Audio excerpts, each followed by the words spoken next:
Ito, ang tinda. Ito ang mga bantay sa tindahan ni Pastora. Siya po si Nuno. Nuno, smile. Balaan kapag sa kinsenas kung magkano sasahurin. Wait lang. Vlog ako, ingay mo eh. Ito po si Tim, mga bantay po sa damit. Siya po bantay sa mga, si Nuno po ang bantay sa mga kokumban, white niya, envelope. Siya naman po bantay sa mga damit.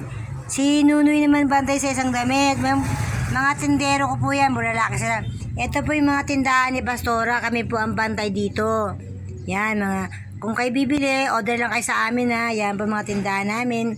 Ito, tapos, ayan po mga aming binibenta, uniform, decoration, tsaka basahan.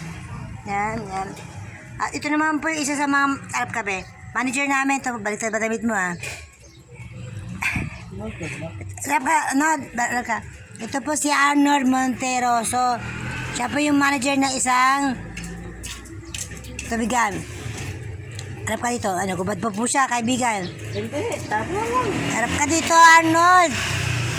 Siya po si Arnold Monteroso. Panorin niyo po siya. Siya po ang isa sa pinaka the best delivery ng tubig dito sa na Pawpawan. Ano ang pangalan? Bromar Pawpawan Mineral Water. Ha? Kaya wait lang. Pupunta ako ito. Lalabas po ako mga kaibigan. Ito po yung mga kapitbahay namin na mayayaman. Ha? Ito po ang luwa ng Baras. Yan po ang school. Ito po ang papunta po niya sa banda dyan. Palengke na po yan. Ha? Yung school. Ito po yung butika po. Butika po to. Sabi kami yung butika. Sabi din po kami ng barbershop. At ito pong lugar na to, hindi ko pa alam ang street dito eh. Pero po ito po si Arnold Monteroso. Isa po siya, malapit na po siya maging manager ng tubigan ng Pawan Bromar. Pawan Bromar. Kapag dali niyo kami makita. Andito po kami sa Owa Pastry. Pastry pala to. Wala nyo naman. Tatanga-tanga ako. Pastry pala to.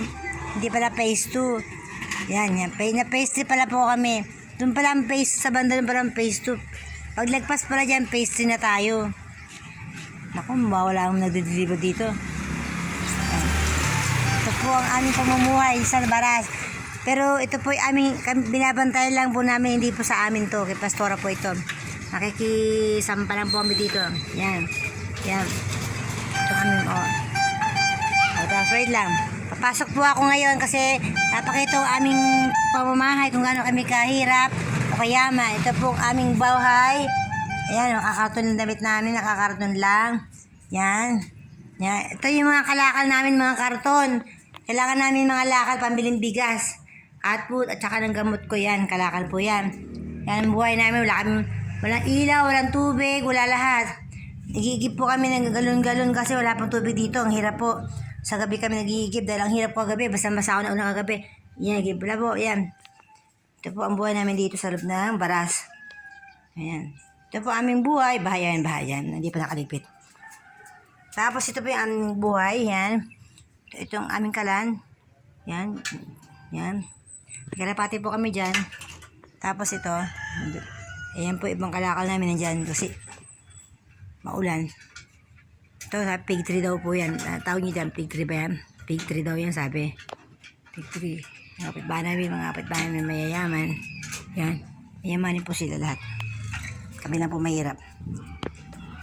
Diba, kung may makapanood mo ng aming video na to, kami tulungan nyo para pambili. May mga pusa po ako sa labas natin na pinapakain. Mga taga labas na pusa, marami po yan. Nabibili po ako ng cat food, paunti-unti, panabudburan ko sila sa panakita ko sila sa kawawa kasi sila eh. Kaya kung meron kayong awa, may puso at umawang biyaya nyo, mamahagi kayo ng pera nyo, o biyaya, o bigas, grocery, o kahit ano basta mula sa puso. At saka papakain natin yung mga tao nagugutom, mga pusa, aso nagugutom sa labas. Marami po kasi nagugutom dito eh. Makaawa-awa sila kasi hindi po napapasin ng gobyerno. Ang pagod, ang gutom, at uhaw ng mga hayop or tao dito na halos wala na makain. Kaya salamat po sa pagmamahal ninyo. Kung sino man makanood nito, salamat. Salamat. Thank you for watching.